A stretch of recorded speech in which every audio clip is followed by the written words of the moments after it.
नमस्कार।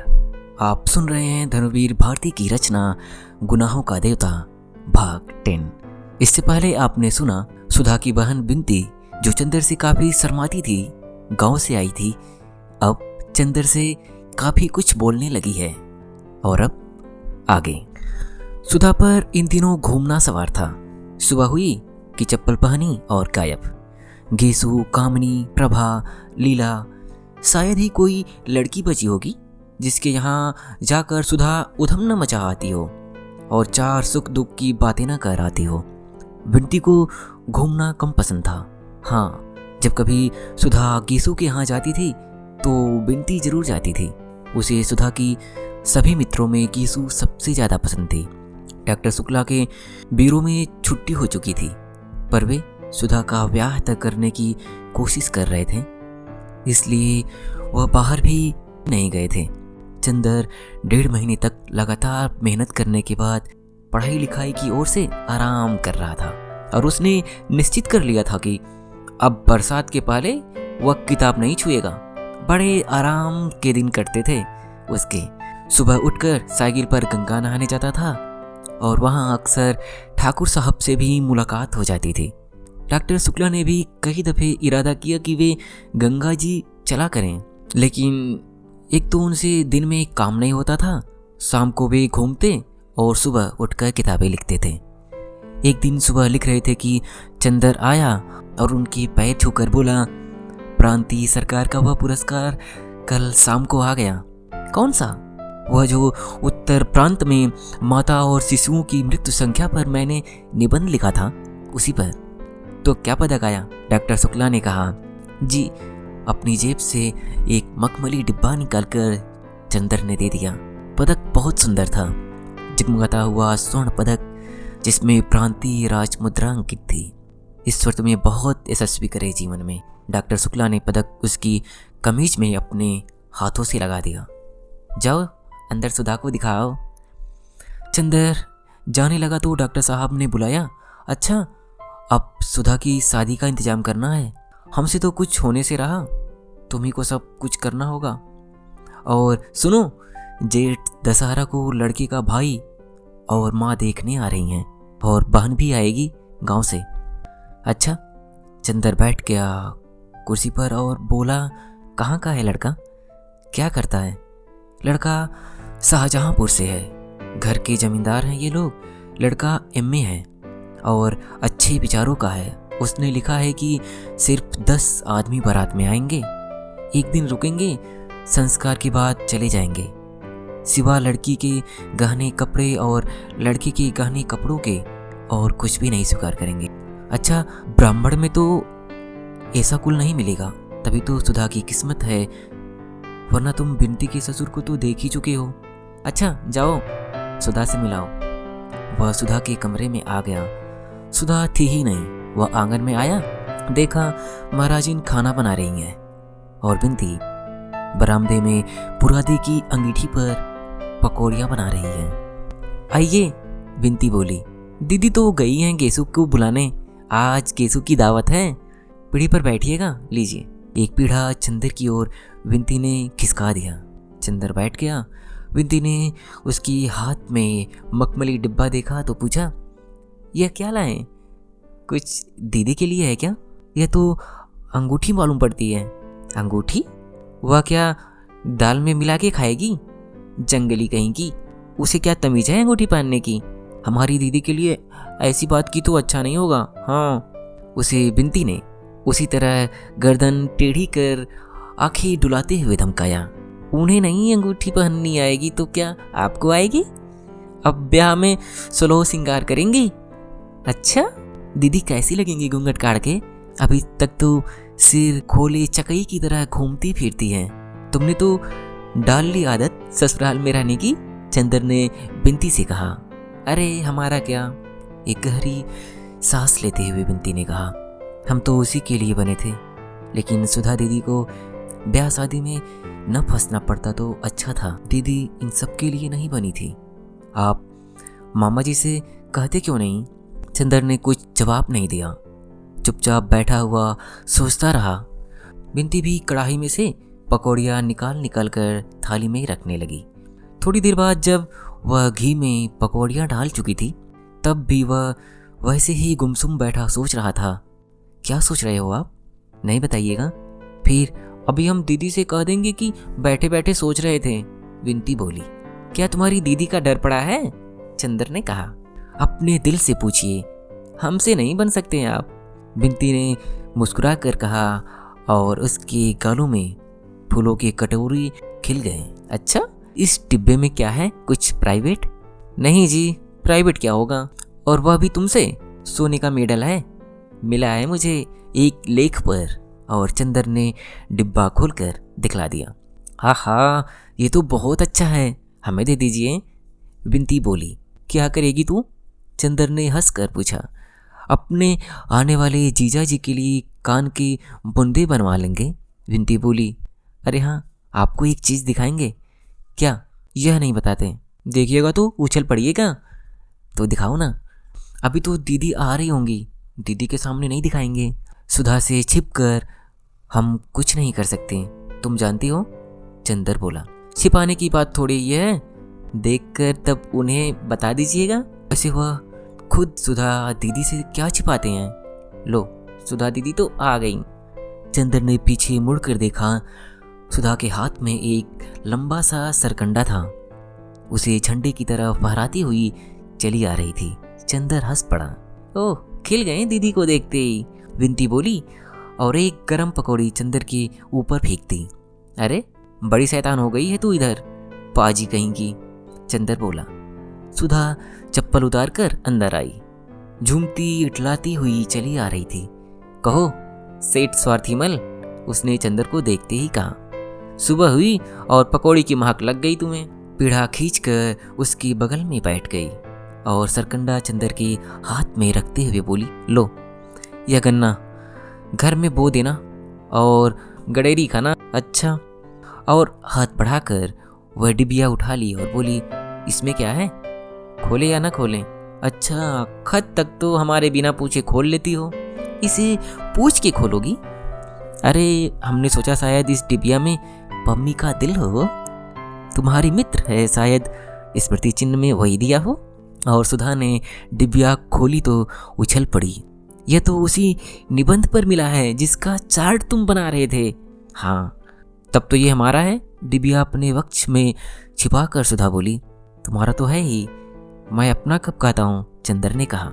लगा कर देखें। और सुधा उठकर चल दी। विनती, 2 पकौड़ी तो दो। और 2 पकौड़ियाँ लेकर खाते हुए चंदर सुधा के कमरे में गया। देखा सुधा शीशे के सामने खड़ी है और मेडल अपनी साड़ी में लगा रही है। वह चुपचाप खड़ा होकर देखने लगा। सुधा ने मेडल लगाया और क्षण भर तन कर देखती रही, फिर उसे एक हाथ से वक्ष पर चिपका लिया और मुंह झुकाकर उसे चूम लिया। बस कर दिया ना गंदा उसे। चंदर मौका नहीं चुका और सुधा तो जैसे पानी पानी, गालों से लाज की रत्नारी लपटें फूटी और एड़ी तक धधक उठी। फौरन शीशे के पास से हट गई और बिगड़ कर बोली, चोर कहेंगे, क्या देख रहे थे? विनती इतने में तस्तरी में पकौड़ी रख कर ले आई। सुधा ने झट से मेडल उतार दिया और बोली, लो रखो सहेज कर। क्यों, पाने रहे हो? ना बाबा, पराई चीज अभी खो जाए तो डाढ़ भरना पड़े। और मेडल चंदर की गोद में रख दिया। विनती ने धीमे से कहा, या मुरलीधर की अधरा न धरी, अधरा न धरोगी। चंदर और सुधा दोनों छिप गए। लो, गेसु आ गई। सुधा की जान में जान आ गई। चंदर ने विनती का कान पकड़कर कहा, बहुत उल्टा सीधा बोलने लगी है। विनती ने कान छुड़ाते हुए कहा, कोई झूठ थोड़ी ही कहती हूँ। चंदर चुपचाप सुधा के कमरे में पकौड़ियाँ खाता रहा। बगल के कमरे में सुधा, गेसु, फूल और हसरत बैठे बातें करते रहे। विनती उन लोगों को नाश्ता देती रही। उस कमरे में नाश्ता पहुंचाकर विनती एक गिलास में पानी लेकर चंदर के पास आई और पानी रख कर बोली, अभी हलवा ला रही हूँ, जाना मत। और पल भर में तस्तरी में हलवा रख कर ले आई। अब मैं चल रहा हूँ, चंदर ने कहा। बैठो, अभी हम एक चीज़ दिखाएंगे, जरा गेसु से बात कराएं। विनती बड़े भोले स्वर में बोली। आइए हसरत मियाँ, मैं पल भर में नन्हे मुन्ने से 6 वर्ष की हसरत मियाँ तंजेब का कुर्ता और चूड़ीदार पैजामे पर पीले रेशम की जैकेट पहने कमरे में खरगोश की तरह उछल आए। आदाब अर्ज, बड़े तमीज से उन्होंने चंदर को सलाम किया। चंदर ने उसे गोद में उठाकर पास बिठा दिया। लो हलवा खाओ हसरत। हसरत ने सिर हिला दिया और बोला, गेसू ने कहा था जाकर चंदर भाई से हमारा आदाब कहना और कुछ खाना मत। हम खाएंगे नहीं। चंदर बोला, हमारा भी नमस्ते कह दो उनसे जाकर। हसरत उठ खड़ा हुआ। हम कहा है? फिर मुड़कर बोला, आप तब तक हलवा खत्म कर देंगे। चंदर हंस पड़ा। नहीं, हम तुम्हारा इंतजार करेंगे, जाओ। हसरत सिर हिलाता हुआ चला गया। इतने में सुधा आई और बोली, गेसू की गजल सुनो यहाँ बैठकर। आवाज आ रही है ना? फूल भी आई है, इसलिए गेसू तुम्हारे सामने नहीं आएगी, वरना फूल अम्मी जान से शिकायत कर देगी। वह तुमसे मिलने को बहुत इच्छुक है। अच्छा यहीं से सुनना बैठे बैठे। सुधा चली गई। गेसू ने गाना शुरू किया, बहुत महीन पतली लेकिन बेहद मीठी आवाज में, जिसमें कसक और नशा दोनों घुले मिले थे। चंदर एक तकिया टेक कर बैठ गया और उनीदा सा सुनने लगा। गजल खत्म होते ही सुधा भाग कर आई। कहो सुन लिया ना? और उसके पीछे पीछे आया हसरत और सुधा के पैरों में लिपट कर बोला, सुधा हम हलवा नहीं खाएंगे। सुधा हंस पड़ी, पागल कहीं का, ले खा। और उसके मुंह में हलवा ठूस दिया। हसरत को गोद में लेकर वह चंदर के पास बैठ गई और गेसू के बारे में बताने लगी। गेसू गर्मियां बिताने नैनीताल जा रही है, वहीं अख्तर की अम्मी भी आएंगी और मंगनी की रस्म वहीं पूरी करेंगी। अब वह पढ़ेगी नहीं, जुलाई तक उसका निकाह हो जाएगा। कल रात की गाड़ी से जा रहे हैं ये लोग, वगैरह वगैरह। बिनती बैठी बैठी गेसू और फूल से बातें करती रही। थोड़ी देर बाद सुधा उठकर चली गई। तुम जाना मत, आज खाना यहीं खाना। मैं बिनती को तुम्हारे पास भेज रही हूँ, उससे बात करते रहना। थोड़ी देर बाद बिनती आई। उसके हाथ में कुछ था जिसे वह अपने आंचल में छिपाए हुई थी। आई और बोली, अब दीदी नहीं है, जल्दी से देख लीजिए। क्या है? चंदर ने ताजुब से पूछा। जीजा जी का फोटो, विंती ने मुस्कुरा कर कहा और छोटी सी बहुत कलात्मक फोटो चंदर के हाथ में रख दी। अरे यह तो मिस्र है, कामरेड कैलाश मिस्र। और चंदर के दिमाग में बरेली की बातें, लाठी चार्ज, सभी कुछ घूम गया। चंदर के मन में इस वक्त जाने कैसा लग रहा था। कभी बड़ा अचरज होता, कभी एक संतोष होता कि चलो सुधा की भाग्य की रेखा उसे अच्छी जगह ले गई। फिर कभी सोचता कि मिस्र इतना विचित्र स्वभाव का है, सुधा की उससे निभेगी या नहीं। फिर सोचता नहीं, सुधा भाग्यवान है, इतना अच्छा लड़का मिलना मुश्किल था। आप इन्हें जानते हैं? विंती ने पूछा। हाँ, सुधा भी उन्हें नाम से जानती है, शक्ल से नहीं, लेकिन अच्छा लड़का है, बहुत अच्छा लड़का। चंदर ने एक गहरी सांस लेकर कहा और फिर चुप हो गया। विंती बोली, क्या सोच रहे हैं आप? कुछ नहीं, पलकों में आए हुए आंसू रोक कर और होठों पर मुस्कान लाने की कोशिश करते हुए बोला, मैं सोच रहा हूँ आज कितना संतोष है मुझे, कितनी खुशी है मुझे कि सुधा एक ऐसे घर जा रही है जो इतना अच्छा है, ऐसे लड़के के साथ जा रही है जो इतना ऊंचा। कहते कहते चंदर की आंखें भर आई। विंती चंदर के पास खड़ी होकर बोली, छी चंदर बाबू, आपकी आंखों में आंसू? यह तो अच्छा नहीं लगता। जितनी पवित्र और ऊंचाई से आपने सुधा के साथ निभाह किया है, यह तो शायद देवता भी नहीं कर पाते। और दीदी ने आपको जैसा निश्चल प्यार दिया है, उसको पाकर तो आदमी स्वर्ग से भी ऊंचा उठ जाता है, फौलाद से भी ज़्यादा ताकतवर हो जाता है। फिर आज इतने शुभ अवसर पर आप में कमजोरी कहाँ से? हम तो बड़ी शर्म लग रही है। आज तक दीदी तो दूर, हम तक को आप पर गर्व था। अच्छा मैं फ़ोटो रख तो आऊँ, वरना दीदी आ जाएंगी। विंती ने फ़ोटो ली और चली गई। विंती जब लौटी तो चंदर स्वस्थ था। विंती की ओर क्षण भर चंदर ने देखा और कहा, मैं इसलिए नहीं रोया था विनती, मुझे यह लगा कि यहाँ कैसा लगेगा। खैर जाने दो, एक दिन तो ऐसा होता ही है ना, सहना पड़ेगा, विनती बोली। हाँ सो तो है।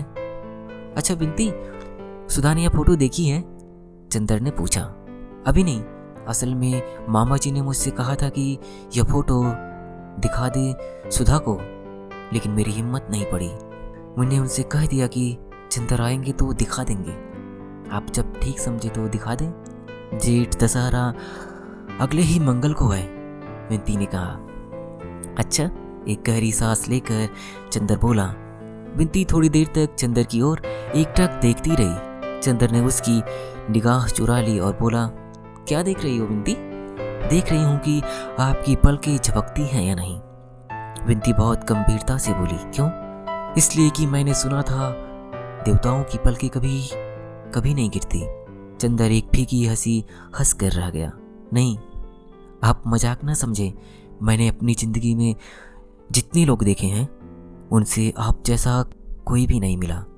कितने ऊंचे हैं आप, कितना विशाल हृदय है आपका। दीदी कितनी भाग्यशाली हैं।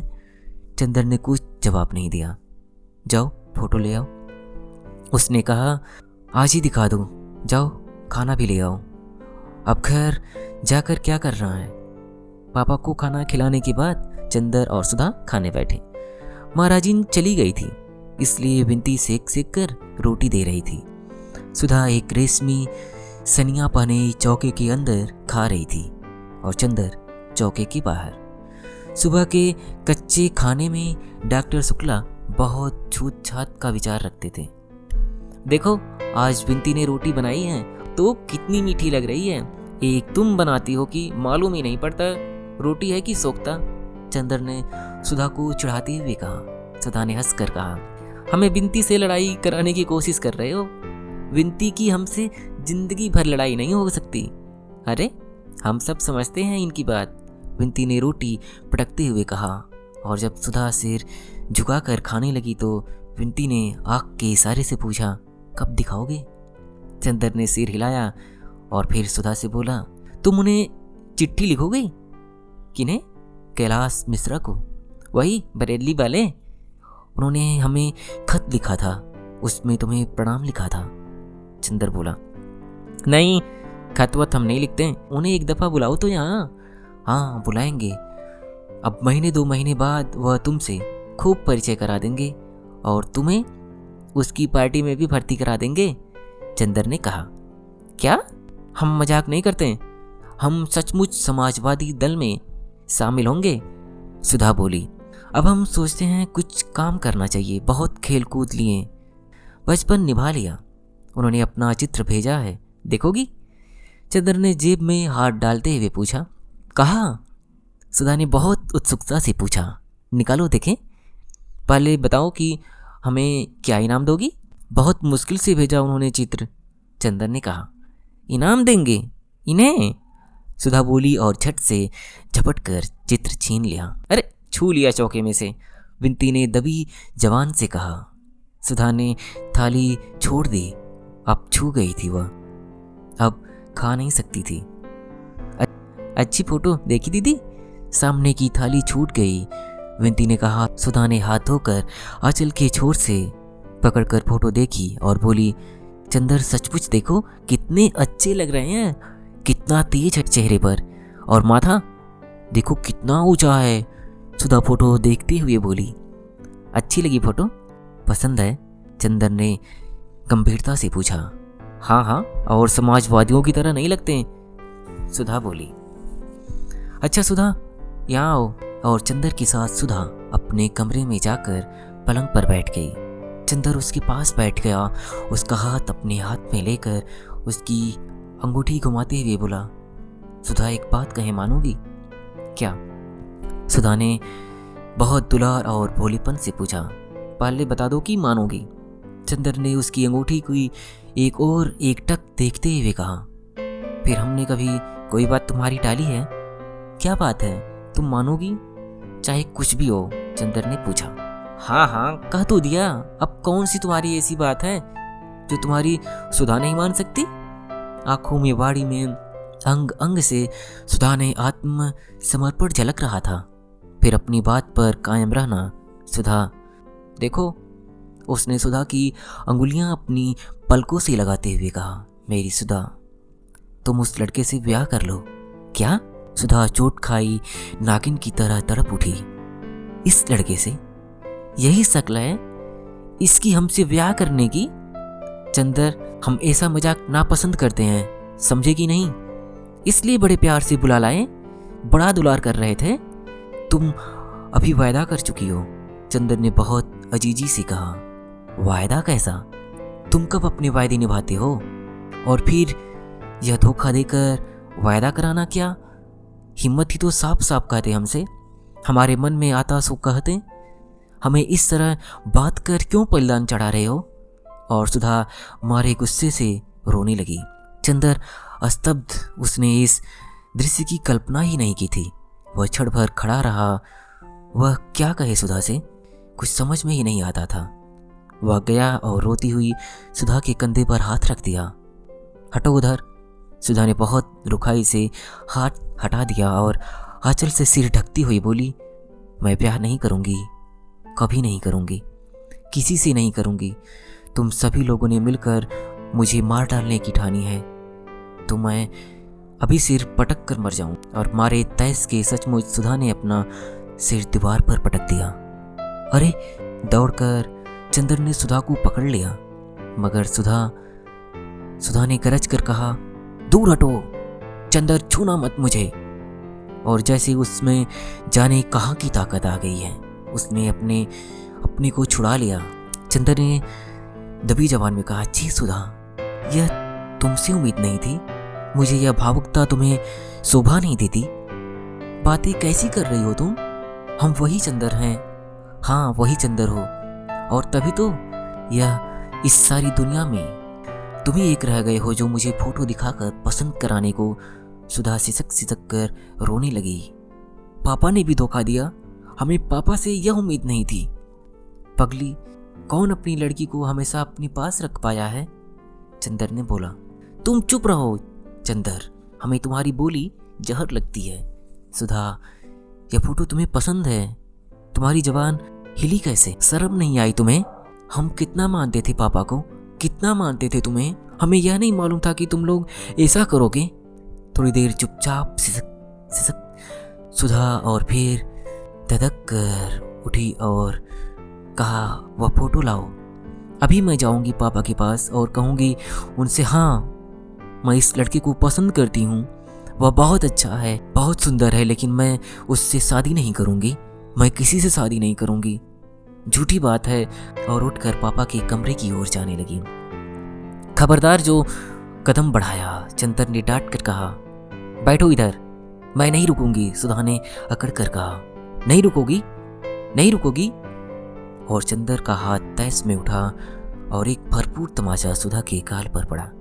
सुधा के गाल पर नीली उंगलियां लपट आई। वह स्तब्ध जैसे पत्थर बन गई हो और आंखों में आंसू जम गए, पलकों में निगाहें जम गई, होठों में आवाजें जम गईं और सीने में सिसकियां जम गईं। चंदर ने एक बार सुधा की ओर देखा और कुर्सी पर जैसे गिर पड़ा, सिर पटक कर बैठ गया। सुधा कुर्सी के पास जमीन पर बैठ गई। चंदर के घुटनों पर सिर रख दिया। बड़ी भारी आवाज में बोली, चंदर, देखी तुम्हारे हाथ में तो चोट तो नहीं आई?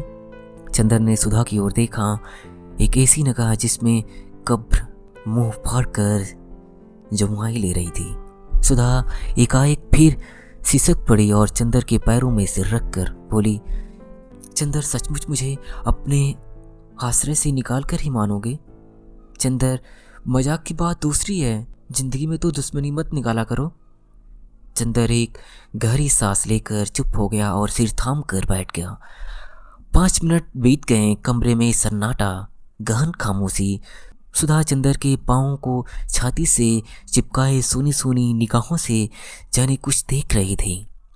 दीवारों के पार, दिशाओं के पार, क्षितिजों से परे दीवारों पर घड़ी चल रही थी, टिक टिक। चंदर ने सिर उठाया और कहा, सुधा, हमारी तरफ देखो। सुधा ने सिर उठाया। चंदर बोला, सुधा, तुम हमें जाने क्या समझ रही होगी, लेकिन अगर तुम समझ पाती कि मैं क्या सोचता हूँ, क्या समझता हूँ। सुधा कुछ नहीं बोली। चंदर कहता गया, मैं तुम्हारे मन को समझता हूँ सुधा। तुम्हारे मन ने जो तुमसे नहीं कहा वह मुझसे कह दिया था। लेकिन सुधा, हम दोनों एक दूसरे की ज़िंदगी में क्या इसलिए आए कि एक दूसरे को कमज़ोर बना दें, या हम लोगों ने स्वर्ग की ऊंचाइयों पर साथ बैठकर आत्मा का संगीत सुना सिर्फ इसलिए कि उसे अपने ब्याह की सहनाई में बदल दें। गलत मत समझो चंदर, मैं कीसू नहीं कि अख्तर से ब्याह के सपने देखूंगा, और न तुम ही अख्तर हो। चंदर, मैं जानती हूँ कि तुम्हारे लिए राखी की सूद से भी ज़्यादा पवित्र रही हूँ, लेकिन मैं जैसी हूँ मुझे वैसी ही क्यों नहीं रहने देते। मैं किसी से शादी नहीं करूँगी, मैं पापा के पास रहूँगी। शादी को मेरा मन नहीं कहता, मैं क्यों करूँ।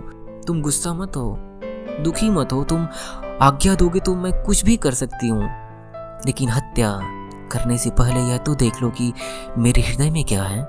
सुधा ने चंदर के पाँवों को अपने हृदय से और भी दबा कर कहा, सुधा तुम एक बात सोचो, अगर तुम सबका प्यार बटोरती चलती तो कुछ तुम्हारी जिम्मेदारी है या नहीं। पापा ने आज तक तुम्हें किस तरह पाला, अब क्या तुम्हारा यह फर्ज है कि तुम उनकी बात को ठुकराओ। और एक बात और सोचो, हम पर कुछ विश्वास करके उन्होंने कहा है कि तुमसे फोटो पसंद कराऊं। अगर अब तुम इनकार कर देती हो तो एक तरफ पापा को तुमसे धक्का पहुंचेगा, दूसरी ओर उनके मेरे प्रति उनके विश्वास को कितनी चोट लगेगी। हम उन्हें क्या मुंह दिखाने लायक रहेंगे भला। तो तुम क्या चाहती हो, महज अपनी थोड़ी सी भावुकता के पीछे तुम सभी की जिंदगी चौपट करने के लिए तैयार हो। ये तुम्हें शोभा नहीं देता है। क्या कहेंगे पापा कि चंदर ने अभी तक तुम्हें यही सिखाया था। हमें लोग क्या कहेंगे बताओ। आज तुम शादी न करो, उसके बाद पापा हमेशा के लिए दुखी रहा करें और दुनिया हमें कहा करे, तब तुम्हें अच्छा लगेगा। नहीं, सुधा ने भर्राए गले से कहा। तब और फिर एक बात और है ना सुधी, सोने की पहचान आग में होती है, लपटों में अगर उसमें और निखार आए तभी वह सच्चा सोना है।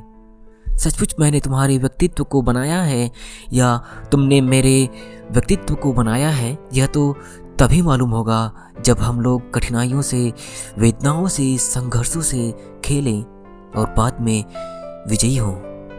और तभी मालूम होगा कि सचमुच मैंने तुम्हारे जीवन में प्रकाश और बल दिया था। अगर सदा तुम मेरी बाहों की सीमा में रही और मैं तुम्हारी पलकों की छांव में रहा और बाहर के संघर्षों से हम लोग डरते रहें तो कायरता है, और मुझे लगेगा कि दुनिया कहे कि मेरी सुधा जिस पर मुझे नाज था वह कायर है। बोलो, तुम कायर कहलाना पसंद करोगी? हाँ, सुधा ने फिर चंदर के घुटनों में मुंह छुपा लिया। क्या यह मैं सुधा के मुंह से सुन रहा हूँ? छी पगली, अभी तक तेरी निगाहों ने मुझे प्राणों में अमृत भरा है और मेरे पंखों में तूफानों की तेजी। और हमें तुम्हें तो आज खुश होना चाहिए कि अब सामने जो रास्ता है उसमें हम लोगों को यह सिद्ध करने का अवसर मिलेगा कि सचमुच हम लोगों ने एक दूसरे को ऊंचाई और पवित्रता दी है। मैंने आज तक तुम्हारी सहायता पर विश्वास किया था, आज क्या तुम मेरी विश्वास तोड़ दोगी? सुधा, इतनी क्रूर क्यों हो रही हो आज तुम साधारण लड़की नहीं हो, तुम ध्रुव तारा से ज़्यादा प्रकाशमान हो। तुम यह क्यों चाहती हो कि दुनिया कहे सुधा भी एक साधारण सी भावुक लड़की थी, और आज मैं अपने कान से सुनूं? बोलो बोलो सुधी। चंदर ने सुधा के सिर पर हाथ रखकर कहा। सुधा ने आंखें उठाई, बड़ी कातर निगाहों से चंदर की ओर देखा और सिर झुका लिया। सुधा के सिर पर हाथ फेरते हुए चंदर बोला, सुधा मैं जानता हूँ कि मैं तुम पर शायद बहुत सख्ती कर रहा हूँ, लेकिन तुम्हारे सिवा और कौन है मेरा? बताओ, तुम्हीं पर अपना अधिकार भी आजमा सकता हूँ। विश्वास करो मुझ पर सुधा। जीवन में अलगाव, दूरी, दुख और पीड़ा आदमी को महान बना सकती है। भावुकता और सुख हमें ऊंची नहीं उठाते। बताओ सुधा, तुम्हें क्या पसंद है? मैं ऊंचा उठूं तुम्हारे विश्वास के सहारे, तुम ऊंची उठो मेरे विश्वास के सहारे, इससे अच्छा और क्या सुधा? चाहो तो मेरे जीवन को एक पवित्र साधन बना दो, चाहो तो एक छिछली अनुभूति। सुधा ने एक गहरी सांस ली, छड़पड़ खरी की ओर देखा और बोली, इतनी जल्दी क्या है अभी चंदर? तुम जो कहोगी मैं कर लूंगी। और फिर सिसकने लगी, लेकिन इतनी जल्दी क्या है? अभी मुझे पढ़ लेने दो। नहीं, इतना अच्छा लड़का फिर नहीं मिलेगा, और इस लड़के के साथ तुम वहाँ पढ़ भी सकती हो। मैं जानता हूँ उसे, वह देवताओं सा निश्चल है। बोलो, मैं पापा से कह दूँ कि तुम्हें पसंद है? सुधा कुछ नहीं बोली। मौन का मतलब हाँ है ना? चंदर ने पूछा। सुधा ने कुछ नहीं कहा, झुककर चंदर के पैरों को अपने होठों से छू लिया और पलकों से 2 आंसू चू पड़े। चंदर ने सुधा को उठा लिया और उसके माथे पर हाथ रख कर कहा, ईश्वर तुम्हारी आत्मा को सदा ऊंचा बनाएगा सुधा। उसने एक गहरी सांस लेकर कहा, मुझे तुम पर गर्व है, और फोटो उठाकर बाहर चलने लगा। कहाँ जा रहे हो? जाओ मत। सुधा ने उसका कुर्ता पकड़कर बड़ी अजीजी से कहा, मेरे पास रहो, तबीयत घबराती है।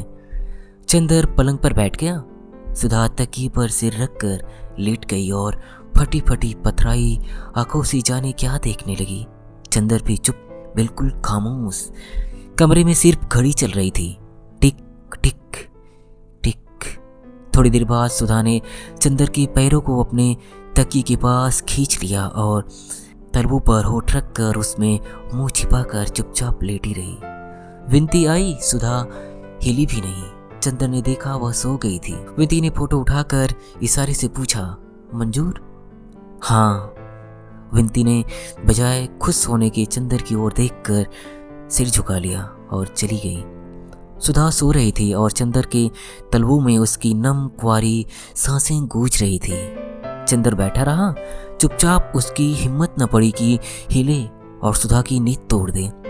थोड़ी देर बाद सुधा ने करवट बदली तो वह उठकर आंगन की सोफी पर जाकर लेट रहा और जाने क्या सोचता रहा। जब उठा तो देखा धूप ढल गई है और सुधा उसके सिरहाने बैठी, उसे पंखा चल रही है। उसने सुधा की ओर एक अपराधी जैसी कातर निगाहों से देखा और सुधा ने बहुत दर्द से आंखें फेर ली और ऊंचाइयों पर आखिरी सांसें लेती हुई मरणासन धूप की ओर देखने लगी। चंदर उठा और सोचने लगा तो सुधा बोली, कल आओगे कि नहीं? क्यों नहीं आऊँगा? चंदर बोला, मैंने सोचा शायद अभी से दूर होना चाहते हो। एक गहरी सांस लेकर सुधा बोली और पंखे की ओट से आंसू पोंछ लिए। अब शेष नेक्स्ट पार्ट।